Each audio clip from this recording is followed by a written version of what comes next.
Hey, Sean, I know when I asked you about special teams after the game yesterday, you mentioned kind of not wanting to make any rush judgments, basically. But obviously, the announcement today about waiving Lucas, what went into that decision, and how did you arrive at that versus continuing to stick with him and let him grow and develop, like you'd kind of mentioned earlier in the season? Yeah, I think getting into the playoffs definitely changes a little bit of the dialogue in regards to what we know we have coming down the pipe, and so wanted to get somebody in here that had some experience. Wound up bringing Brett Maher back. He's a guy that has had experience. I think when you look at some of the earlier situations he was in, we asked him to attempt a lot of long field goals. He was fairly consistent when you're talking about some of those field goals from under 50 and in, and so we've got to we'll get him back in here and we'll get him going. And you never know what's going to happen with Lucas. When I talk to him, he is a guy that you do have confidence in. He has a lot of ability. You look at some of the the background of these kickers, and it sometimes takes a little bit to be able to settle in and play as consistent as you want. And there's been a lot of successful guys that have navigated through some early struggles or early challenges and had great careers. And then sticking with special teams, Alex Ward, I know he's still on IR, but is there any possibility with this, now that that the season is at least continuing another week, that he could potentially be back? I guess, what does that look like for him right now? Unfortunately, I don't think that's going to be the case, Stu. We've got to be able to continue to figure out some things for him as it relates to his neck, and so that doesn't look like that's going to be the case. Thank you. Appreciate it. You're welcome. Gary?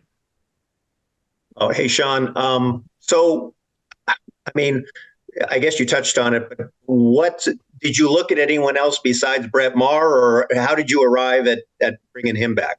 Yeah, there's a lot of, there's options out there, and then there's guys that have kind of had some familiarity with it. And so there's not a perfect scenario, but I think when you look at just the landscape, some of the options, this is what we felt like was going to be the best opportunity to move forward the way that we want to, Gary. So that was kind of, how we settled on Brett. Okay.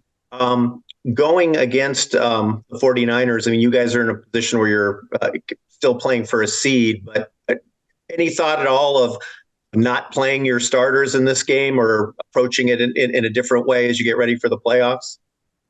Yeah, we're working through those things right now. The interesting thing is, different than in the preseason and stuff like that, you have a lot more numbers. You still have 53 guys on your active roster. You got to have 48 up on game day. You have the availability to flex some people up. So that's something that we're working through that could be a possibility. But, we still have to be ready to go and put together a good week of preparation and try to do a good job of playing well on Sunday. But those are things we're working through, and I'll have some more clarity for you guys on Wednesday there. And can you give us any more information on, Alaric sat out yesterday for personal reasons, but can you give us any more insight into what that situation was and whether, will he be back for this week? Yeah, it was a family situation. If he feels comfortable to share that with you, Gary, I'll let him, do that. I found out, spoke with him on late Saturday night. And then we obviously notified you guys in the league on Sunday that he was not going to be participating in the game. But I have spoken with him, and we expect him to return tomorrow and get back into to the mix for us. And finally, from me, just, you had mentioned, you were going to watch the if the Wi-Fi was working, you were going to watch. What was the attitude or the reaction as that result kind of got finalized and you guys realized you were in the playoffs? It was great. That was we held the takeoff a little bit, so the Wi-Fi couldn't get us, Gary. So we watched the end of the game. What a great job by Pittsburgh, and really impressive win by them. And we'll have to send Mike T a nice Christmas gift. Thanks very much. You're welcome. Jordan? Hey, Sean, over the last, 11 months or so, it seems like this team has improved, especially from where it started. But every phase, but I think it seems there's still issues coming up on special teams. Still last in DVOA, 37 points left on the board for you guys this year as well. Is this fixable at this point, this late in the season, or is this something you're going to have to take a really deep look at in the offseason? I think you've got to look at it. I do think there's plays that we're not making that we are capable of. there's been a lot of moving parts as it relates to our field goal operation. When you have totally new snapper, new holder, new kicker, and we've had multiple kickers, we've had multiple snappers. So that does play into it. You try to do the best you can. And, I am confident that Brett will help with the overall efficiency. I thought Carson had a better day yesterday than he did in the previous week. I also think, some of the coverage things, we got to tackle better.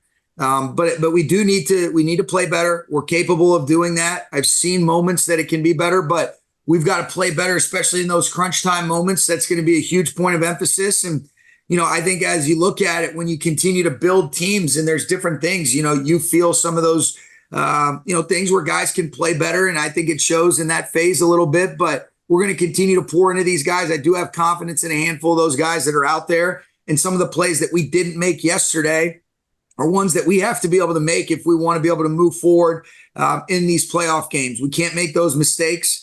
I know that we have the right kind of mindset and mentality as it relates to, all right, how coachable, how accountable can we be? And this is coaches and players in this thing together to be able to perform better for our football team. And fortunately, it didn't cost us the game yesterday. And then just if you had any update on Bobby Brown. Yeah, I'll just go ahead because I know probably the next question will be about the injury. So Bobby, we're fortunate that, he just hyperextended his knee, but he should be okay. We were fearful that it might have been something worse, but he might be limited in practice, but we expect him to be good to go this week.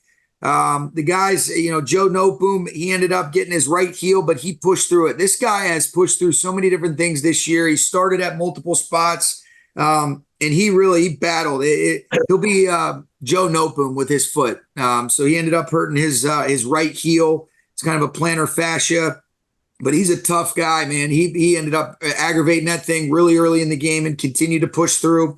We'll see what that looks like. I would imagine that would leave him out for practice this week. Higbee actually got his shoulder. He got a posterior sublux of his left shoulder. We'll continue to see how that affects his game status for this week. Jordan Fuller had an ankle sprain. He'll be day-to-day. And then Desjuan Johnson came in with a little turf toe. He'll be day-to-day as well. Thank you. And then last one for me. At what point in the week do you have to make the decision on whether or not, some of these guys will get a rest and what does the game planning look like from that point? We can make that decision as late. I think the thing that's important, ideally when we get our players back on Wednesday, Jordan, that's when we'll have that clarity. But we're still going to, we've still got to take steps in the right direction, regardless of if we play everybody, if we have the luxury of a couple people. But, there's never a perfect answer because you just don't have the numbers. We had some similar situations like this before, but you still have to stay sharp. You still have to stay crisp. But if there are some guys that could use the time or that actually need it based on their injury situation, then that kind of makes those decisions for you. But when I talk to you guys on Wednesday, I'll have some clarity. And I started thinking about this, on the flight home last night. And there certainly isn't a perfect answer, but what we will come to is what we think is best as it relates to not just this week, but more importantly, the wild card weekend. Thank you. I'm sorry about the echo too. No problem. Hey, I didn't hear an echo. You're good. Yep. Sarah? Sean, you mentioned that the special team issues yesterday didn't cost you guys the game. Was the move at kicker because there was a concern that in the playoff game, when maybe the margins are slimmer, that would be a problem? Yeah, I think it was what we thought was going to be, for us to be at our best, Sarah. And so there were some opportunities when you want to have some patience. You don't want to rush to judgment. I think there were some good things that Lucas did, but I think the overall consistency, especially when you're talking about some of those shorter range kicks that we expect to be at a higher percentage, we just weren't coming through enough. And we felt like the move was going to be in the best interest of our group. So yes, in a way, but that was kind of the totality of the decision. And you have Kobe and you have Byron, two rookies who have made a big impact on your defense. What has it been like for you to watch them kind of grow from when they came in to what they're doing now? I think this rookie class as a whole, but those two in particular have made significant impacts on our defensive line. I've just loved the way that Byron Young has just continued to ascend. Joe Caniglio does such a good job with that group, and he's so coachable, and he's got so much ability in his body, but he's got a great football character. And then Kobe Turner, mature beyond his years, came in, really good production in both phases. I mean, this guy's got 9 sacks now, and he's making good music every single week out there. And so it's been fun to watch those two. We're really excited about, the growth that they've shown, the football character, the makeup that these guys have as human beings, and then also as football players. And, Eric Henderson and AC Carter have done a great job with Kobe. And it's been really fun to watch. And I could go on and on about a couple guys on offense as well. That rookie class as a whole is something that we're really excited about, and think these guys can be really big time players for years to come. When you think about roster building, hitting on so many of those rookies, what difference does that make to you as you guys look towards the future and building this team? Makes a big difference. And a lot of it, what's interesting about this year, Sarah, is it was by necessity. You don't even really have a choice, because of some of the situations that we were in. These guys got to go. They've got to mature, and they're going to get opportunities that maybe some of the other rookie classes weren't afforded because of the depth that we previously have had. And so I think it was great. And I think these guys handled it really well. I mean, when you look at what they've done through 16 games, and then you start to mention Steve Avila and Puka Nacua, you're talking about 4 guys that have started every single game for us on offense and on defense, that are, 4 pillars for years to come. And there's a lot of other really good guys that we're excited about, not exclusive to those 4 that I just mentioned. Thank you. You're welcome. Eric. Hey, Coach, you kind of mentioned it. You had no choice, this roster versus your Super Bowl roster a couple of years ago. But did you have to change your mindset on how you approach these guys on a daily basis in terms of coaching and teaching this roster versus the roster a couple of years ago? I think coaching is coaching. I think it's about connecting and collaborating with these guys. I think, you've heard me mention just getting back to some of our values and principles, really recommitting to the culture that these guys have established for themselves and amongst each other and in the building. And so I think you want to be cognizant of, identifying the way that each guy learns, and how do you really reach them? How do you help them reach and realize their highest potential? How do you help them navigate through the inevitable things that occur both on the field and off the field? And so in some instances, yes, but I would say that the consistent things that are in alignment with, coaching well and connecting well and being a good team that brings energy every day and has the ability to navigate the inevitable ebbs and flows of a season are very much in alignment. It just might be some different faces year in and year out, but I think, it's been really a job well done by our coaches. And then I can't say enough about the leadership from our players, the veteran leaders, where they've modeled the way. And I think it's so easy to be able to say, hey, look at what that guy does. And if you mimic and emulate that in your own way, good stuff is on the horizon for you. Has your patience been tested more this season than in previous season as a guy that usually likes to play more veteran guys? Yeah, I think patience is a thing I'm trying to work on as a person in general here, Eric. So it's gotten better. I don't know that I would say it's a strength yet, but yes, it's been a lot of fun, and I think because of the resilience and because of the way these guys come in with the same approach, same mindset, mentality, whether we were 3-6 or whether we've been 6-1 since the bye, there's been a consistency that I think's compounded and paid off. And there's been a grit that's been established with this group that I love, and they inspire me. And, and they've really helped me realize why I love doing this so much. And so I'm forever grateful for that. Thanks, Coach. Patience, though, I don't know about that. Hey, Coach, we got a quick one from Ryan Dunleavy from the Post. He got a question just about the Giants. Okay, cool. Sean, thanks for taking this. I appreciate it. Sure.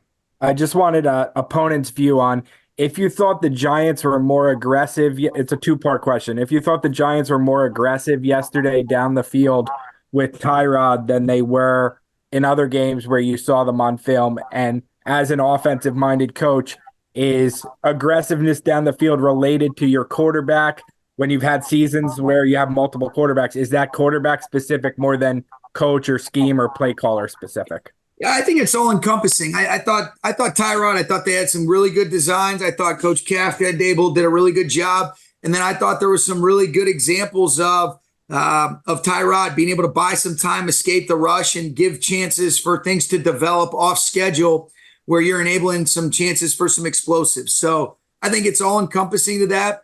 They did do a good job. They were able to be explosive and efficient. There's a lot of good learning things that we can have, but I was really impressed with just the playmaking and the ability to extend. And then when things were there in rhythm, I thought Tyrod did a good job, and they were able to create some explosives in the pass game where you felt that.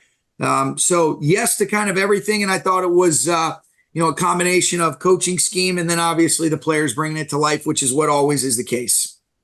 Thank you, Sean. Thank you, Artis, for fitting me in. I really appreciate you guys. Yep. You're welcome. All right, we'll wrap up with you, Lauren. Hi, Sean, just a quick one for me. How has fatherhood helped with your patience, if at all? Oh, that's a good one. It's been great. I think more than anything, fatherhood's helped with perspective. You get home and you look at that little guy, and when he smiles at you or looks you in the eye, and you just realize, as upset as I might get about certain things, everything's going to be okay. I was starting to wonder if I was, a coach when I became a dad. We were 0-2 off the jump and had some tough losses against Dallas and Green Bay. And now I'm starting to think he's a good luck charm. So it's been awesome, though. And the perspective more than anything, the patience is definitely something that is tested when he gets hangry at night. I think that's for everybody, right? Getting That's right.